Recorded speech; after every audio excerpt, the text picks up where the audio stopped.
Oke, bertemu lagi bersama saya Muhammad Arif dari Ethnicode Agency. Di video kali ini saya ingin melanjutkan tutorial kemarin, yaitu tentang belajar SEO fundamental. Setelah sekian lama kita libur belajar SEO-nya, dan kali ini teman-teman bisa melanjutkan panduan atau menanamkan fundamental dasar seputar dunia SEO, khususnya untuk SEO website ya. Oke teman-teman, jadi di dua video sebelumnya saya sudah memberikan pengetahuan ke teman-teman tentang apa itu SEO dan juga perbedaan antara organik dan juga paid ya. Jadi kemarin kita sudah belajar yang organik itu contohnya seperti apa, yang paid atau berbayar itu seperti apa. Nah, di video kali ini teman-teman bisa simak lanjutannya, yaitu tentang bagaimana cara mesin pencari itu bekerja gitu ya. Jadi sebelum teman-teman mendalami tentang SEO, teman-teman juga perlu wawasan di mana mesin pencari itu ternyata nggak cuma nampilin informasi ketika kita ketik terus nampil informasi itu, enggak, tapi mesin pencari juga ada proses di belakangnya. Nah, seperti apa prosesnya? Di sini teman-teman bisa simak ya.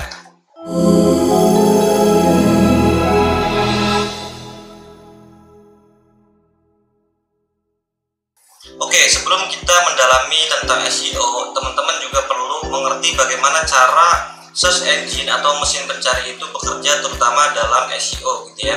Jadi gini teman-teman, ketika misalkan kita ketik keyword ya, misalkan jasa kelola Instagram gitu ya, Instagram murah deh ini. Misalkan kita ketik kata kunci ini di Google, kemudian kita search, kemudian di sini ada beberapa website ataupun situs yang tampil di halaman 1 gitu ya. Nah, kita bisa lihat di sini ada kurang lebih 10 halaman utama yang ditampilkan di halaman 1 gitu ya. Ada 10 website atau situs kurang lebih.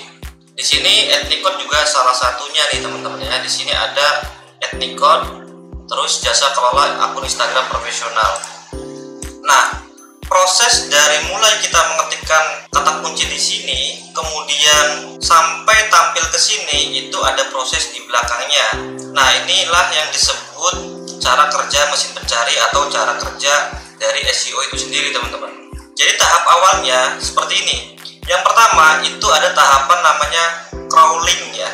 Jadi mesin pencari akan melakukan crawling dengan tujuan untuk mengumpulkan informasi mendetail dari sebuah website. Nah, proses crawling ini ada yang disebut dengan boot atau speeder ya. Itu kalau kita ilustrasikan mungkin kayak robot-robot kecil yang emang itu dikhususkan untuk meng-crawl halaman-halaman di dalam website kita agar itu bisa terindeks gitu ya, atau bisa kebaca. Jadi website kita itu benar-benar ada dan isinya juga ada. Nah, setelah tahapan crawling, jadi nge-crawl dulu, habis itu baru proses kedua yaitu indexing. Nah, di sini data-data akan disimpan pada database search engine dengan kata kunci tertentu. Halaman-halaman yang belum terindeks tidak akan tampil di search engine gitu ya. Jadi setelah di-crawl kemudian diindeks nih. Jadi data-data hasil yang sudah dapat terus disimpan di database mesin pencari. Kalau misalnya Google berarti di Google gitu ya, sesuai dengan kata kunci yang diketikkan atau di-input gitu ya. Nah, ini kesimpulannya. Jadi kalau misalkan yang belum keindeks, yang gak keindeks di mesin pencarinya. Nah, setelah proses indeks baru ada nomor 3 yaitu processing.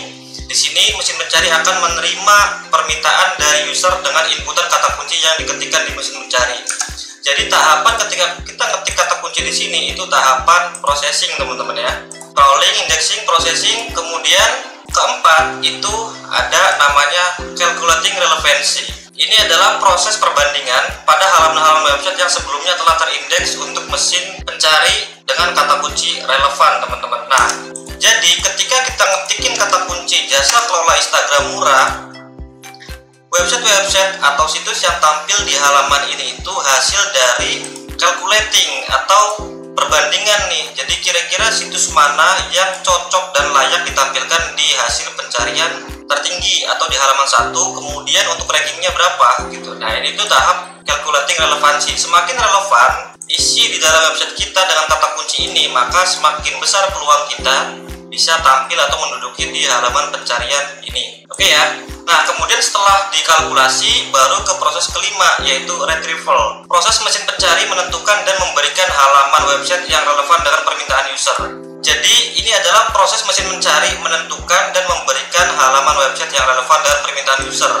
Nah, setelah dapat nih penentuannya baru proses ranking. di mana mesin pencari akan melakukan proses di atas untuk menampilkan halaman yang relevan untuk user dengan inputan kata kunci yang relevan.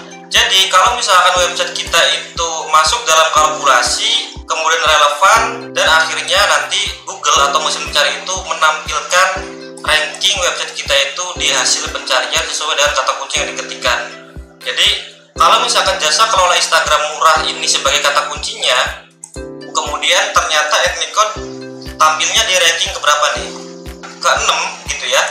Berarti tingkat relevansi dari halaman jasa kelola akun Instagram Ethnicon ini kalah dengan website yang di atasnya kayak Creatify, terus Prof Design, Creative Fish gitu ya. Nah, jadi masih kalah. Jadi website yang tampil di atas Ethnicon ini berarti tingkat relevansinya itu lebih bagus daripada ya Ethnicon. Begitupun yang ke bawahnya.